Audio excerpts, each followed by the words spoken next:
habang tulog pa yung mga bata, magpakain muna tayo ng ating mga alaga. Let's go!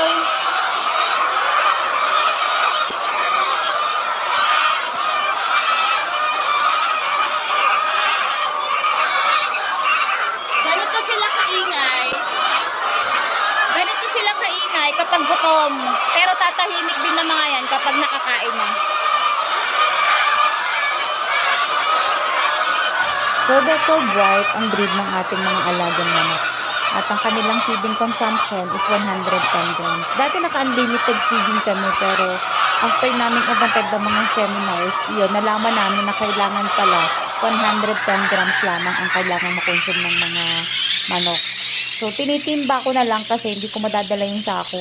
So, nililipat ko dyan sa balde para yan ang aking paglalagyan ng kanilang mga pakain.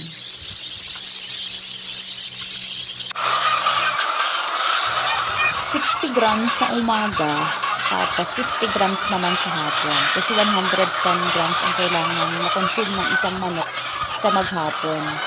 Kailangan nilang ma-reach yung 110 kasi kapag bumaba doon, maapektuhan yung kanilang pangingitlog.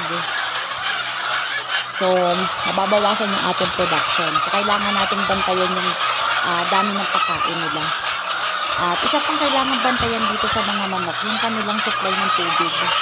May time kasi na nangyayari na nawawalan ng tubig dito sa area namin.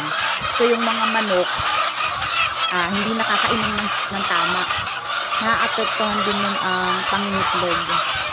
Dumating kami sa point na talagang super baba ng aming production ng itlog kasi yung tubig hindi sapat. Kaya talagang sumadsad sa negative yung production. As in, talagang bagsak. Nung medyo nagawa namin ng paraan kasi ilang drums yung inalat natin na para sa mga manok. Ayan, medyo nasusolusyonan yan yung konting supply ng tubig. Hindi pa rin masyadong, hindi ko masasabi na perfect na yung setup natin ng itong manuka natin kasi day by day sa pag-i-stay ko dito sa farm, ang dami kong nakikitang mga problems.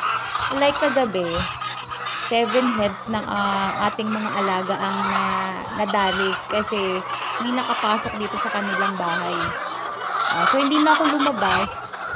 Si Dad